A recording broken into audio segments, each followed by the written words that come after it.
So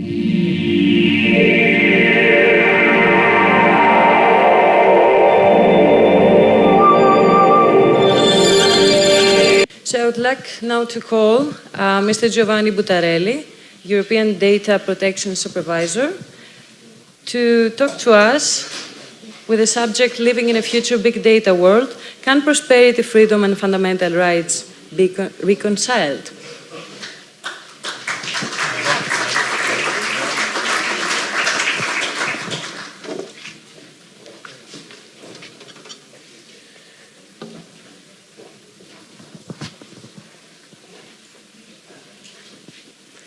Good morning, ladies and gentlemen. Following the inspiring opening speech by Mr. Schussel on current European Union challenges, my mission today is to persuade you in 10 minutes about the risks, opportunities we have with regard to big data, what it means, why it will represent more than the fourth industrial revolution, and therefore what are, the homeworks for us. My sincere thanks, of course, to the Delphi Economic Forum for the invitation to be with you today.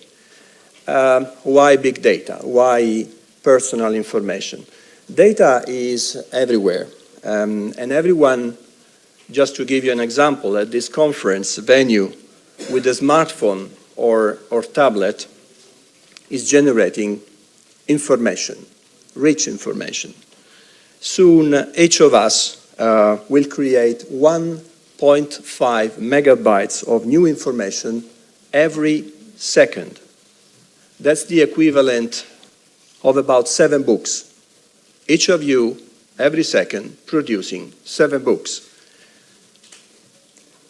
This is just one example of big data. And the biggest growth is, of course, video and images, driven by social media enabled by handheld devices. And these devices are in the vanguard of the Internet of Things, or, as it has been said yesterday, the Internet of Everything. There could be over 50 billion smart connected devices in the world, each designed to gather, analyze, and transmit data and store it in the cloud. Where is the cloud, and what is the cloud? If you believe the hype, big data will increase profits for businesses, slash prices for consumers, and stop epidemics.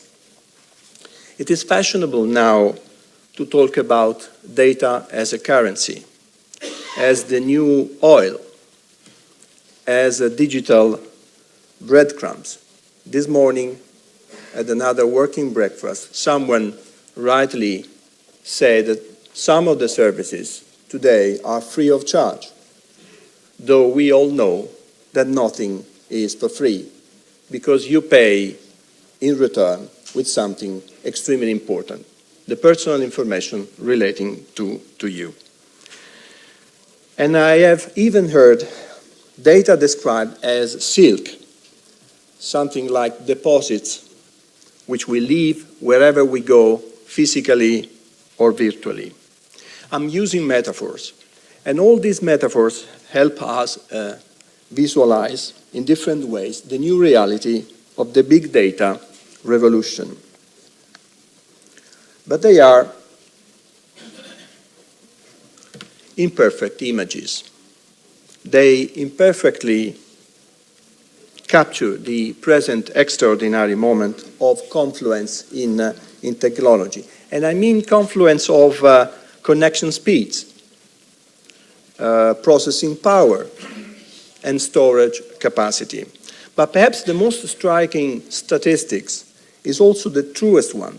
So less than 0.5% of all data is ever used. So at a conference where we are looking for opportunities to boost growth, big data may look like an open goal. I represent an independent European Union institutions. We supervise European Union offices and agencies, including Frontex, and we want to contribute to the reform of this promising institution. But we also advise other institutions, particularly the legislators, on how to deal with this new challenge of personal data processing. And I want the European Union to harness the power of data, but I want us to do it in a sustainable way, not by a technical viewpoint, but also legally and ethically. So I will try in this very short address to explain what I mean by sustainable.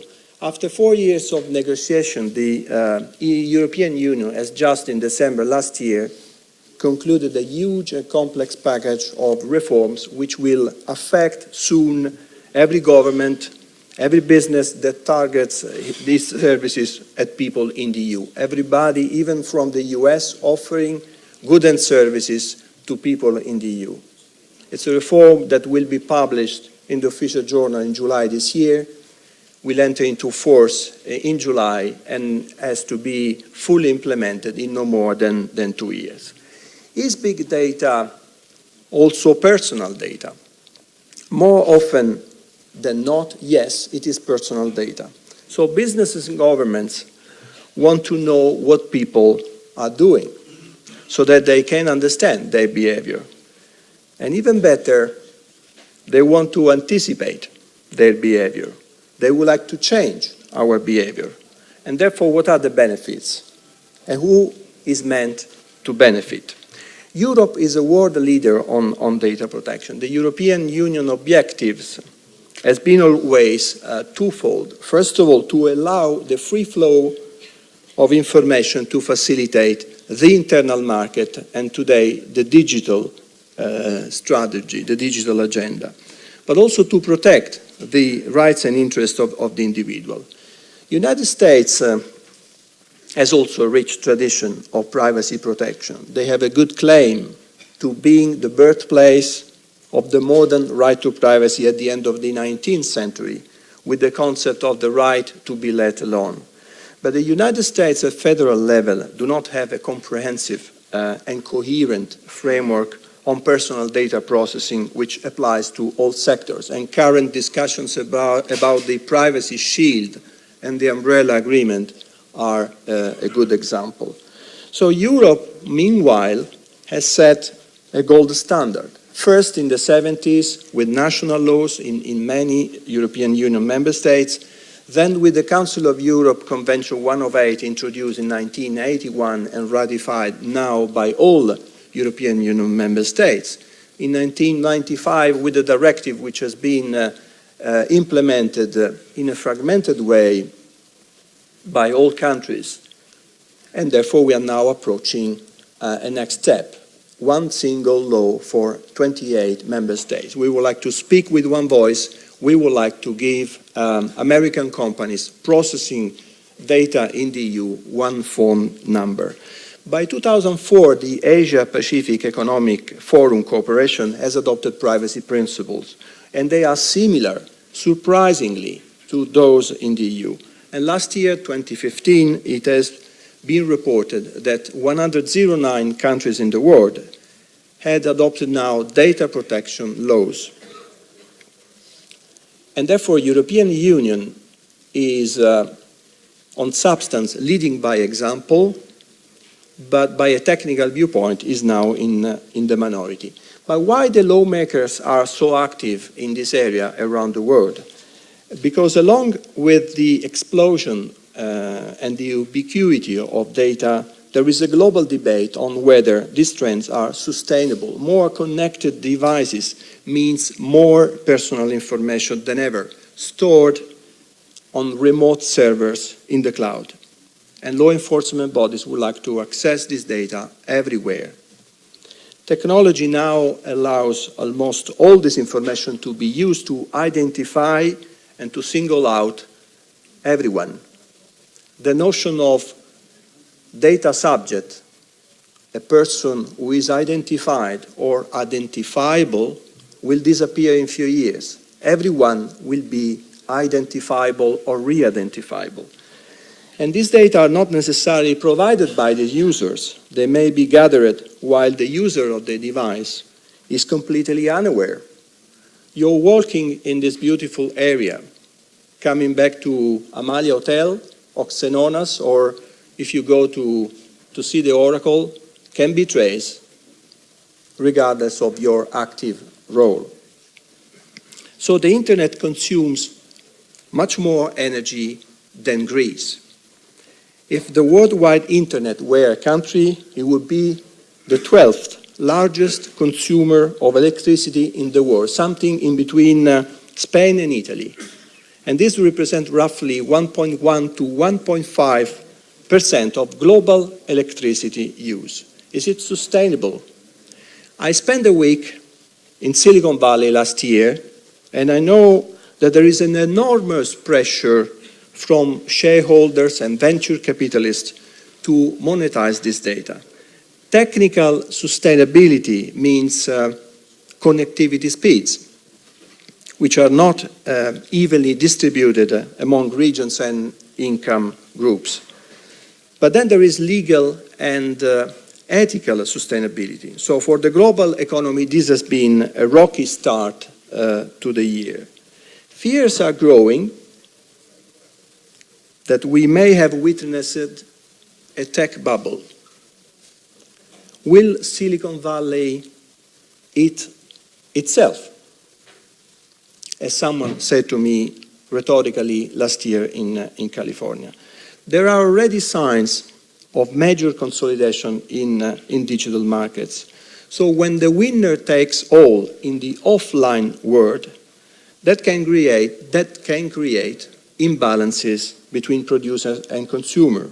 In the same way, in the online world, whoever controls the data is increasingly more powerful than the individual to whom the data relates. And especially when customers are expected or encouraged to reveal everything about themselves while the data controllers hide their own practices on the grounds of business confidentiality. The first industrial revolution in the 19th century prompted the human rights framework, which is now at the core of the democratic freedom in Europe. You all remember how dignity was considered in the middle of the Industrial Revolution. Now the fourth Industrial Revolution needs to stimulate a similar awakening. What it means, dignity in the 21st century. We need a new deal. We need new principles. And the basis of this new deal is already in place. Data protection has been always about balancing interests. The legitimate interest of companies in using data to create value from the sale of products and services by attracting and retaining customers, but also the public interest, which requires the availability of information about citizens, and finally the rights of the individual, the so-called data subject, to be treated fairly and to have a degree of control over how information about him or her is handled, decisions taken which could have an impact on their lives. How many of you know which use is made about the data you provide or data collected about you? No longer is data protection an optional extra. It is not an empty slogan. Courts of European and national level are interpreting data protection laws in a very the new general. That's an NSA interference.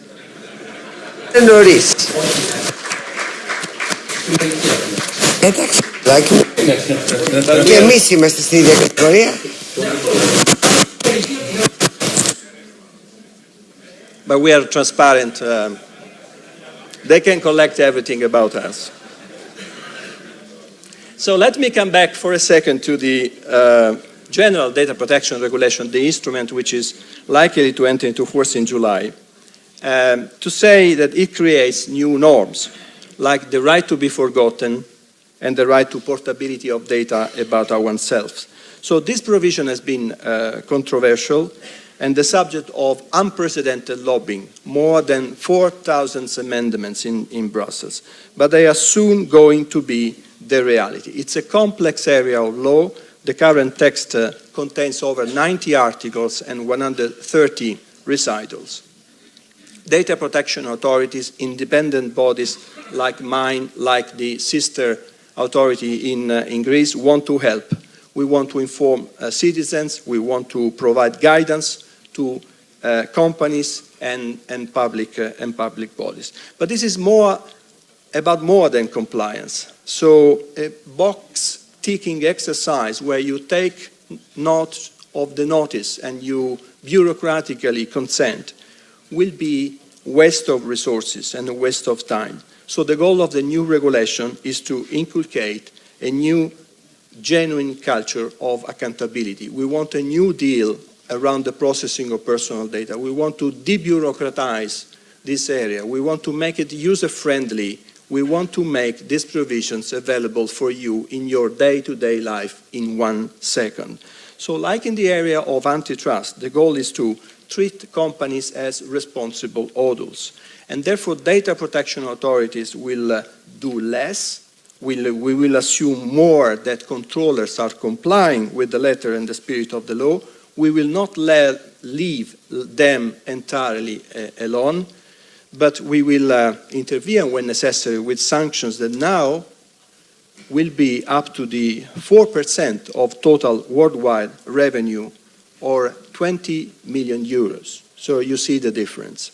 So this is why my institution has launched in Brussels at international level a new ethical advisory group to look at the long-term implications of artificial intelligence, wearable technology, autonomous vehicles, and other new technologies which rely on personal data.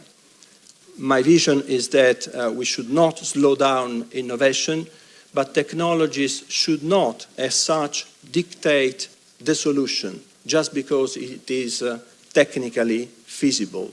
There is also an issue of moral sustainability.